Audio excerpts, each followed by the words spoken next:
ఈరోజు గోంగూర mutton recipe ఎలా చేయాలో చూద్దాం. 4 tablespoon oil, whole garam మసాలు, 2 లవంగా, 2 చెక్క, ఇలాచి, సాజీరా, బిర్యానీ ఆకు. కాసేపు ఫ్రై అయ్యాక 3 ఆనియన్స్, 5 పచ్చిమిర్చి. ఆనియన్స్ కూడా ఫ్రై అయిపోవాలి, గోల్డెన్ బ్రౌన్ కలర్లోకి రావాలండి. కరివేపాకు, 1 టమాటో, 1 టేబుల్ స్పూన్ అల్లం వెల్లుల్లి పేస్ట్ ఫ్రై అయ్యాక మటన్ వేసుకోవాలి. 1/2 కేజీ మటన్ అండి. ఈవెన్గా ఒకసారి కలిపాక చిటికెడు పసుపు, 1/2 టీ స్పూన్ సాల్ట్. కాసేపు ఫ్రై అయ్యాక కుక్కర్ మూత పెట్టుకోవాలండి.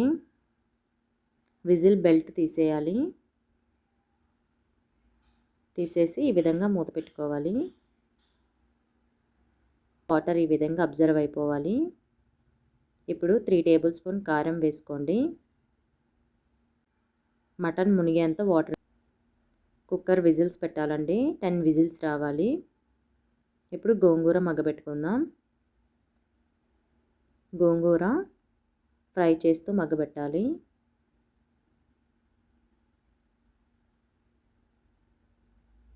చూసారు కదా, ఈ విధంగా మగ్గబెట్టేసుకోవాలి.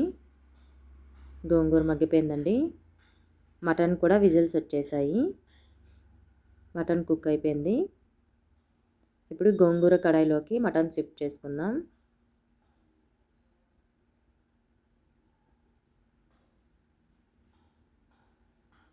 ఈవెన్గా ఒకసారి కలుపుకోవాలండి. ఇప్పుడు టేస్ట్ చేసుకొని కారం సరిపోయినా, సాల్ట్ సరిపోయినా వేసుకోవచ్చు. నాకు కారం సరిపోయింది, సాల్ట్ సరిపోలేదండి. 1/2 టేబుల్ స్పూన్ సాల్ట్ మళ్ళీ యాడ్ చేస్తున్నాను. కాసేపు కుక్ అవ్వనివ్వాలి.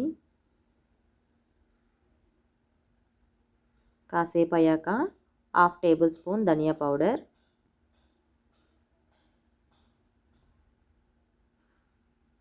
దించే ముందు గరం మసాలా పౌడర్ వేసుకోవాలండి.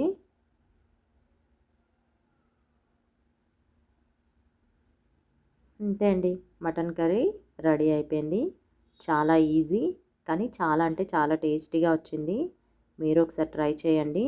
ఆయిల్ ఇట్లా పైకి తేలిందంటే కర్రీ అయిపోయినట్లే. స్టవ్ ఆపేసి కొత్తిమీర వేసేసుకోవడమే.